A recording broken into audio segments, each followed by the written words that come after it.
Ол көзін ашты, шалажансар болып төсекте жатқанына бір жұма өтіпті. Бүгін қалаға келгеніне тура 3 ай болған есіне түсірді. Осы 3 айда ол 10 жыл өмір сүргенде еді. Ақ жамылғымен бетін бүркеніп алып, ауылдан шыққаннан бергі аш өмірін есіне алды. Енді не істеймін деген ой миын шақты. Құдай-ау, дәл қазір қасымда ең болмағанда жанашыр туысқаным, я жанымды түсінер досым болса, ең болмағанда ақыл кеңес берер еді деп ойлады. Ал соңғы 3 айғы өмір өзінің қалыпты өмірінде, өмір туралы түсінігінде, өзінің барлық болмысын да өзгертіп жіберген. 3 ай өмірі көз алдында кино лентасындай болып тізбектеліп өтіп жатты. Гүлжанды нағашысының әйелі атын атамай кішкене қыз атап кеткен. Шағын денесімен қысқа бойына лақап атының сай келгенін мойындағандары ма, әке шешесінен бастап мектепте де оны осы лақап атпен атайтын болған. Бірақ бұл лақап есім Гүлжан қызға ұнамайтын. Кішкене қыз Гүлжан мектепті бітіріп оқуға түсуге баратын болды. Ол үйінен кететіне қуанды. Енді ылғи ұрысумен жүретін әке шешесін көргісі келмейді. Аяқ астынан басталған ұрыс, әкесінің қол көтеруімен, шешесінің айғай салып жылауымен, Гүлжан мен бауыры Тимурдың шырылда бара түсіп, азан-қазан болып, әкесінің кімге арнағаны белгісіз адрессіз бір боқтап, темекісін езуіне қыстырып, есікті тарс жауып кетуімен аяқталатын. Бұл ұрыстың екінші сериясы түнде әкесінің араққа сылқия тойып, айналаны басына көтеріп, арыс жағасынданы айтып, таң ата есік алдындағы тапшанда ұйқыға жатуымен аяқталатын. Кішкене қыз Гүлжан бірін-бірі жек көретін адамдар неге бір шаңырақтың астында тұратындарын түсінбейді. Жек көретіні емей немене, анасы әкесіне жаман сөздер айтады, ал әкесі анасын аямай соғады. Талай рет қан қылып, анасы бірнеше күндер бойы орнынан тұра алмай жатқан кездері болған. Кішкене қыз Гүлжан өзі күйеуге шыққанда ешқашан күйеуімен ұрыспайтынын, жұбайы да оқымысты, мәдениетті адам болып, кішкене қыз Гүлжан тұрмақ түгілі дауыс та көтермейтін болатынына сенімді. Кішкене қыз Гүлжан бой жетіп келе жатып осындай нәрселерді жиі армандайтын болған. Мектеп бітірген класстастарының кейбіреулер той жасап, аттестаттарын жуып, жастарды жиып вечер өткізіп жатса, кішкене қыз Гүлжанның анасы қызы 4-тен 5-і көп аттестатын алып келгенде, айналадағы 4-5 кемпірді шақырып Құран оқытты. Қорадағы 2 сиырдың бірін көзінше 10 мың теңгеге сатып, бір тиын шашау шығармай қызының алақанына салды. Көз жасын 1-2 сығып алған шешесі қызын шығарып тұрып, «Қызым, Алла алдыңнан жарылқасын, оқуға түсуге тырыс, жақсы оқыдың ғой. Түсе алмасаң ақыл оқытуға жағдайымыз жоқ екенін білесің. Мен аурумын, әкең болса жұмыссыз. Жұмыс істеп жүрген кооперативті тоз-тоз болды. Ондағы бар дүние мүлік директордың атына өтіпті. Ана әпкеңде мектеп бітіре сала күйеуге тиіп баланы бірінен соң бірін топырлатып туып отырып қалды. Сен оқуға түседі деп үміттенемін. Түсе алмасаң ауылға келме. Ауылда ештеңе жоқ. Сонда жұмысқа орналасып, сырттай болса да оқуға түсуге тырыс. Оқымасаң да аман жүрші айналайын деп ентіге демалып отыра кеткен. Бауыры Тимурды қимай қайта-қайта сүйіп, әрең қоштасқан кішкене қыз Гүлжан үлкен асқақ арман қуып бірінші рет үлкен қалаға аттанып кеткен. Қалаға келіп өзінде 2 қызбен пәтер жалдады. Мемлекеттік оқу орны болғанымен жатақхана жетіспейді екен. Бұрын үлкен қалада болмаса да Гүлжан етінің тірлігінен, есте сақтау қабілетінің күштілігінен, неге қолы тисе де орнына келтіре қоятын пысықтығынан аз-ақ күнде қаланың қызына айналуға тырысты. Меруерт екеуі бір ауданнан болып шықты. Үшінші қыздары Айгүл пәтерге анда-санда келіп қонып кететіні болмаса тұрмайтын. Тест тапсырып біткенше туысқан ағамның үйінде тұрамын дейді. Онысы бір жеке оқу орнында декан болып жұмыс істейді екен. Ол 3 қыз бір күнде құжат тапсырғанмен, Гүлжан қыз бен Меруерттің тест тапсыратын күндері алғашқы күнде, Айгүлдің тест тапсыратын күні соңғы күн болып белгіленіпті. 2 қыз жүректері лүпілдеп оқуға түскендердің тізімі шығар күнді асыға күткен. Бұлардан 1 балл артық алған Айгүл грантқа оқуға түсіп, 1 балл жетпеген 2 қыз салдары суға кетіп қапа болды. Гүлжан қыз қаламаған мамандығы болса да, басқа төмен балмен өтетін мамандыққа тапсырмағанда өкінді. Сонда ғой, әрі оқуға түсіп, әрі жатақханада жатып, әрі шәкіртақы алатын еді.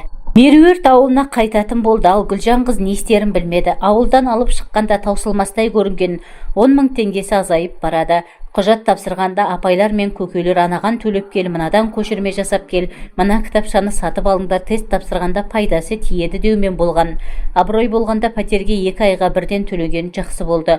Гүлжан қыздың жағдайынан хабары бар. 1-2 жас үлкен Меруерт кетерде үлкендігін көрсетіп, жолыма 300 теңге жетеді, мына 1000 теңге саған қалсын. Жұмыс тапқанша қажет болады, уайымдама. Келесі жылы түсеміз. Пәтер ауыстырсаң адресіңді жазуды ұмытпа. Хат жазып тұрамын деген. Ол кеткен соң Гүлжан қыз тіпті жалғызсырап қалды. Пәтер иесі қанша іздегенмен жағдайы жоқ, шетте үй болған соң ба, қасына қапелімде қыздар да табыла қоймады. Гүлжан қыз жұмыс іздеуге кірісті. Қолынан келсе болды, не жұмыс болса да істеуге әзір. Көше аралап кездескен кез келген мекеме, кәсіпорындарға кірді, бірақ жұмыс табыла қоймады. Ең болмаса қолынан келетін еден жуушылық та табылмады. Кейбір бар жұмыстарға біреуіне арнаулы білімі жоқтығы, біреуіне орысша білмейтіндігіні, біреуіне компьютерді жақсы білмейтіндігі кедергі болды. 5000 теңгеге қожайындармен бірге тұрып, тамағын сол үйде ішіп, бала бағып, үй күтушісі болуға жұмыс табылғанда ол бірден келісті. Бірақ ерте келіп, кеш кеткенмен бірге тұрмайтынын кесіп айтты. Оған себеп үй иесінің тек мұның ба, әлде әйелдердің бәріне ме? Адамның үсті басын көздерімен тіміскілеп қарайтын, ойнақшыған көздері ұнамаған. Гүлжан қыз өз жұмысына аса бір ықыласпен кірісті. Ең басты міндеті өзі бағатын 1 жастағы қызға 1 жұма өтпей-ақ бауыр басып қалған. Ауылдағыдай су тасып, от жағып, күл шығарып, су төгіп, малдың астын тазаламайсың, ыстық су, салқын су өзі келіп тұр. Жанан суларды да белің майысып, шелектеп апарып төкпейсің. Өзі кетіп жатыр, рахат. Тамақтың да неше түрі бар. Ауылдағыдай нан мен шай ішіп, кеспе көжені қанағат тұтпайсың. Үйдің жұмысын тиянақты істеп үйіріп әкетті. Тіпті қолы тигенде шетін тамақта жасап қояды. Үй иесі ғалым әйел риза болған, сондай мерзімінен бұрын авансың деп 2000 теңге берген. Жаңа жылға ауылға барамын, сонда Тимурға спортивка алып беремін деп ойлады. Тимурды қатты сағынып жүр. Ал апасын онша сағынбапты, папасын мүлде сағынбады. Гүлжан қыз өз өміріне дән риза болып, бір жағынан бала бағып, бір жағынан жеке үлкен үйді тап-тинақта етіп ұстап, үйрене келе енді арасында тамақ әзірлеуді ойлап жүрген, бірақ бәрі ойда жоқта бұзылды. Бір күні қақпаның ашылып жабылғанын естіп, есік алдына шықса, үй иесі дәу еркек машинасымен базардан азық түлік әкеліпті. Үйге демалысқа қарсы көп қонақтар келеді екен. Азық түлікті тасысқан Гүлжан қыз ұйықтап жатқан сәби оянғанша біраз жұмыстарын бітіріп алайын деп, ваннада бір шама кір жуып жатқан. Оқыстан ваннаға кіріп келген үй иесі дәу еркек бұны бір қолмен ақ қаусырып құшақтап алды. Екінші қолмен біресе төсін езгілеп, біресе іш киіміне қол жүгіртіп, біресе айғайлаған аузын баспақшы болды. Гүлжан қыз аяқ қолын сермелеп тыпырлады да қалды. Гүлжан қызға бұрын ешкім бұндай үстемдік жүргізіп көрген жоқ еді. Ол бұлаңдап еркелеп өспесе де бұндай дөрекілікті кездестірмеген. Бой түзеп сылаңдап жігіттерге көз тоқтатқан емес.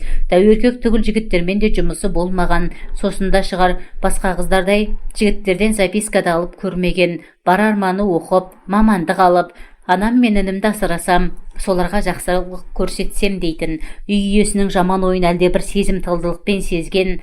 Жігіттермен сүйіспек түгіл қол ұстасып та көрмеген Гүлжан бұзық ойлы дәу еркекке қарсы қайратты, қара шашынан бастап, денесіндегі әрбір тамшы қаны, әрбір нерв талшықтары, әрбір мүшесі табандылықпен қарсы күресіп жатты. Болашақта шын сүйген адамына ғана сыйлайтын нәрсесі үшін еш нәрседен тайынбайтынына сенімдеді. Бір аузы босағанда дәу еркекке осыдан ұрынсаңыз өлемін деді. Ешкім естімейтіндей білсе де айғайлауға тырысты. Оған қоса үй иесінің қолдарын тістеледі. Тырнақтармен қолдарын осқылап тырнауға кірісті. Дәу еркек Гүлжан қыздан мұндай қарсылықты өзі де күтпесе керек, шешесінен жіберіп бір боқтап жібере салды. Содан соң түк болмағандай, әлі қыз ба едің деп ыржиды. Одан соң пошутил деді. Кетерінде оқымысты әйелінің екінші әйел екенін, оны жақсы көретінін, оған Гүлжан қыз бірден айтса екеуіне де жақсы болмайтын шегелеп, енді бұндайдың ешқашан қайталанбайтынын айтып, айыбының өтеуіне кешірім сұрағандай, керек нәрсеңді аларсың деп 2000 теңге тастап жұмысына кетті. Тәніне дақ түспесе де жүрегіне дақ түсіп жаны жараланған Гүлжан қыз жылап жүріп кірін жуып бітірді. Қара көздерінен еріксіз жасы моншақтап тыйылмаған ол ыржалаңдаған дәу еркектің ерні тиген аузын қайта-қайта шайып түкіріп жүріп, ол тастап кеткен 2000 теңгенің иісі шықпайтынына қарамастан, алса дәу еркектің ыржалаңдаған хайуан жүзін елестететіндей, жыртуға да қолы бармай, үйде де қалдыра алмай, қоқыс салатын шелекке салды. үлкен ғалым қожайын апайына мені кешіріңіз, енді келе алмаймын деп бір ауыз сөз жазып, оның жұмыс столына апарып қойды. Ол апайы кешкі сағат 7-де келіп, бұл сәбидің жағдайын, істеген жұмысы мен даярлаған тамақтарын көрсетіп барып кететін. Бүгін Гүлжан қыз апайына есік ашқан бойда оның сәбиінің бөлмесіне өтіп кеткенін көріп үйден шығып жүре берді. Қоштаспады да, онымен сөйлесе күйеуінің жасаған ісі туралы айтып қоятындай сезінді. Пәтерге келіп, ештеңенің бүлінбегеніне шүкіршілік қылды. Ана үйге бірге тұруға келісім бермегеніне қуанды. Олай болмаған күнде қазір қайда барар едім деп ойлады. Анасының бұғанда шүкір деп отыратын көз алдына келді. Бұғанда шүкір деген сөздің аузынан қалай шығып кеткенін байқамай қалды. Тимурға спортивка алуға сақтаған ақшасының 1,5 теңгесін 3-ші айға пәтерге төлеп, 500 теңгем таусылғанша жұмысқа тұруым керек деп жұмыс іздеуге кірісті. Ақша үнемдеймін деп жаяу жүріп сілесі қатты. Бірде Айгүлге оқуға түскен университетіне барып жолықты. Жұмыс таба алмай жүргенін айтып, жақсы дайындалып, 1-2 бал артық алғанда өзінің де оқуға түсіп, студент атанып бақытты болатын мүмкіншілігін қолынан шығарып алғанына өкініш білдірді. Бұны Айгүл өзінше жұбатқысы келді ме, бір шидің төбесін қылтитты. Гүлжан қыздың сабаққа әзірлігі жақсы болғанын, ал өзінің нашар оқыса да ерекше топта болған мәлімдеді.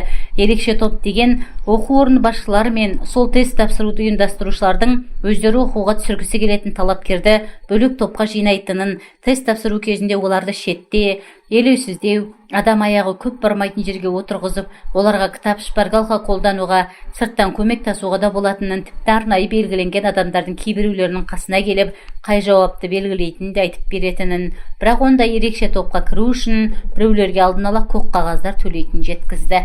Бұдан кейін Айгүл 1-2 адресті айтып, олардың жас қыздарды жұмысқа шақырып жатқанын айтты. Бірінші барған жерінен Гүлжан қыздың барғанынан қайтқаны, кіргеннен шыққаны тез болды. Ұлтымен жасы белгісіз, ерсі боянып алған бір әйел алдында тұрған жас қыздарға төтесінен клиенттің берген ақшасының 70%-ын бізге бересіңдер, ол крышаларымызға, су мен светке, жылуға, сусындарға кетеді деген даусын естіген Гүлжан қыз әңгіменің не жұмыс туралы екенін ерсі боянып алған әйелдің алдына бармай-ақ түсінген. Екінші жерге барған кішкене қызға әппақ бөлмеде отырған әппақ қыз бұны бастан аяқ бір шолып өтіп, сенің бетің әдемі болғанмен бойың кішкентай екен, бізге фигурасы күшті, бойы ұзын, әдемі қыздар керек, басқалары бастықты мазаламасын дегесін бұрылып кете бергені сол еді. Келесі бөлмеден шыққан жасы 35-тер шамасындағы бұйра шашты жігіт, қарындас тоқтай тұрыңыз деді. Аққұба өңді, мамасы қала сорып тастаған дейтін адамдарға ұқсас, жүдеулеу жігіттің бір ерекшелігі, мүмкін кемшілігі шығар, бойы да Гүлжан қыздың бойымен шамалас кішкентай екен. Бойы аласа болған қыздарға ерсі көрінбейтін болса, жігіттердің бойының кішкентайлығы көзге қораш көрінеді екен. Ол Гүлжан қызды кабинетіне шақырып, әр нәрсені сұрастыруға кірісті. Әппақ қызға 2 стақан кофе алдырып, аса бір жылылықпен бұған ұсынып, тәтті толы ыдысты да бұның алдына қойды. Қандай оқуға тапсырғанын, жасын, семья жағдайын, келген ауылын, қалада қайда тұратынын түгел сұрастырды. Гүлжан қыз жұмысқаларда осылай сұрайтын шығар деп түгелдей жауап берді. Тек қалада тұратын пәтерін айтқан жоқ. Үй иесі әйел ешкімге айтпаңдар да, ешкімді келтірмеңдер де деген. Тезірек жұмысқа орналасқысы келетінін айтты. Гүлжан қызға жұмыс іздеген кезінде бірінші рет жылы қабылдап, кофе сынып, терезесі тең адамша сөйлескен Жарбол Барболович шынымен ақ ұнап қалған болатын. Жарбол Барболович болса, Гүлжан қыздың бет әлпеті кейбір әтір, иіс су бояуларды жарнамалауға қажет болуы мүмкін екенін, бірақ қазір фотографы жоқ болғандықтан кесімде ештеңе айта алмайтын. 3 күннен кейін тағы да соғуын өтінді. Сөз арасында биліктегі бірнеше адамдардың аты жөндерін атап, олармен жақсы жолдас екенін, егер бұлар тіл табысып, бірге жұмыс істесіп кетсе, оқуға түсудің де түкке тұрмайтынын айтып үміттендіріп қойды. Қандай мәдениетті жақсы адам деп ойлады Гүлжан қыз ішінен. Пәтеріне келген ол 3 күннің өтуін асыға күтті. Өтіп болмастай көрінген 3 күнде өтті-ау. Ертеңімен келген Гүлжан қызды Жарбол Барболович бұрынғы танысын сағынып күткен адамдай қарсы алды. Тағы да әртүрлі сұрақтар беріп әңгімеге тартты. Өзі алғаш ойлағандай қыздың әдеміше жүзін фотоға түсіріп, аз-кем ақша төлеп, шаштараздар мен дүкендерге жарнама ретінде қоймақшы еді. Ал фигурасы мен бойы еш нәрсеге жарамайды деп ойлады. Бірақ қызбен сөйлесе келе, ол магниттей тарта түсті. Гүлжан қыздың өзін тартымды, бір білінер білінбес тәкаппарлықпен ұстау қасиеті, сөз саптауы, жасандылықсыз, табиғи, сенгіш, ашық мінезі, кіші пейілділігі мен өжеттігі тіпті адамға езу тарттыратын жабайылығы да ұнап, 35-тегі жігітті бозбала шағына тартқандай. Бұрын әжептәуір жұмыстарда істеп, машина мініп жүруге үйренген жігіт кез келген адамдармен араласпақ түгіл, өзінен төмен санайтын жандармен қол берісіп те амандаспайтын. Гүлжан қыз секілді бір күндік тамағы проблема болып отырған, қарадан қалың топтан шыққандарды менсінбейтін, сыртына шығарғанмен іштей тобыр дейтін. Себебі Жарбол Барболович үлкен лауазымды қызметте істеген адамның жалғыз ерке баласы болып өскен. Оқуға барғанда оны мектепке апарып, әкелетін жеке машина мен шофері, жоғарғы оқу орнына түскенде студенттің астында жеке машинасы болды. Жарбол Барболович жоқ болмайды деген сөздерді ешқашан естіген емес, сол бойы келе жатыр. Әкесі бірнеше жыл бұрын қайтыс болғанмен, әкең өлсе де әкеңді көрген өлмесін деп қазақ білмей айтқан ба, сол әкесінің жолдастары мен кезінде әкесі қол ұшын бергендердің арқасында бұл да аттан түспей келе жатыр. Зауытта, фермада басқарып көрді, бірақ жүрген жеріне шөп шықпады. Барған жерін құрдымға кетіріп тынады. Бір жақтан батып бара жатса, бір жуан жұдырық екінші креслоға отырғыза салатын. Осының алдында қызды ұрлады деп түрменің дәмін татайын деп тұрған жігітті құтқарып қалғаны да солар. Әкесінің көзін көргендер, бірінші әйелін бір баласымен тастап кеткенде құртамын деп қаһарланған академик атасын да сабасына түсірген солар. Бірақ олардың әсері болмай қалған жоқ. Жарбол Барболович төмендеп, қазіргі уақытша бір фирманың басын ұстап, жоғарыдан жақсы жұмыс күтіп жүрген. Екінші үйленген әйелімен де аралар онша болмай жүр. Баласын алып әке-шешеме барып келемін деп кеткелі 2 жұмадан асты хабарсыз. 2 рет үйленіп, 2 балалы болып, бірнеше рет үлкенді кісілі креслоларда ауыстырып үлгерген. 35-ке келген жігіттің қолынан талай сұлулар өткен. Тіпті сол жасанды қуыршақ секілді сұлулардан шаршағандай күйге жеткен. Сәби кезінде әкесі шетелден алып келген ойыншықтарды біраз ойнап лақтырып тастайтынындай, қыздармен де біраз бірге болып айырылысып кете беретін. Ол әдемі ойыншықтарды бұзып, ішін ашып қарайтын, ішкі құрылысы мен жасалу механизміне көзі жеткеннен кейін бәрі өзіне түсінікті болып тұрса, таратуға тырысатын. Механизмі қиын болып, құпиялылығы ашылмай, күрделілігін түсіну үшін миын қатырып отырғысы келетін. Bir таңғаларлығы, ол ойыншықтардың жұмыс істеу процесі өте қарапайым болып келетін. Әлде кішкентайынан жұмыс істемей үйде отыратын анасының бар ермегі жалғыз баласы болып, музыкадан бастап, бірнеше үйірмелерге қатысып, арнаулы сабақтар алып, жан-жақты болып өскен оған еш нәрсе жоқ секілді көрінетін. Әйелдерді де жан-жағынан күрделі болып, күн сайын жаңа ойыншық жаңа елдей көрініп тұрса дейтін. Бірінші әйелімен ажырасқанда да оған сенен әбден жалықтым деген бір ауыз сөз ғана айтқан. Ол сүю, сезім, махаббат деген қиялшылардың, фантазерлардың ойлап тапқаны деп ойлайтын. Ол үшін өмірде тек тамақ жеу бар, тәніңнің қажеттілігін өтеу үшін секспен айналысу ғана бар. Адамдар өмірге тек осылар үшін келеді, және өмірдің қызығы да осы екеуінде дейтін. Ол миллионер емес, сол себепті өзін ақшамен қамтамасыз ету үшін жұмыс керектігін, жұмыс болғанда өзіне тек басшылық жұмыс керектігін білетін. Ол жұмыс бір нәрсені ұқсату, өндіру, адамдарға пайда тигізу,